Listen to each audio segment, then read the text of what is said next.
السلام علیکم، میں ہوں محبوب الرحمان، آپ دیکھ رہے ہیں مدارس نیوز۔ بیت السلام اولمپیاڈ مقابلے 2023 2 نومبر سے 10 نومبر تک جاری رہے، جس میں 250 سے زائد تعلیمی اداروں کے تقریباً 2500 طلباء نے شرکت کی۔ اسپورٹ اور اکیڈمک مقابلوں کی تعداد 52 رہی۔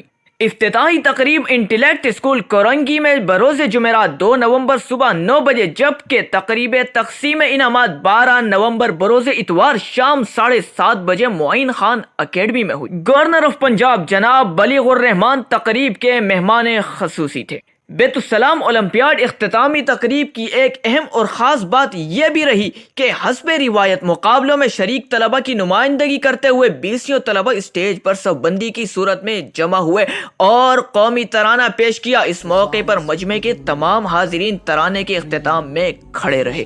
بیت السلام کے سربراہ مولانا عبدالستار نے بیت السلام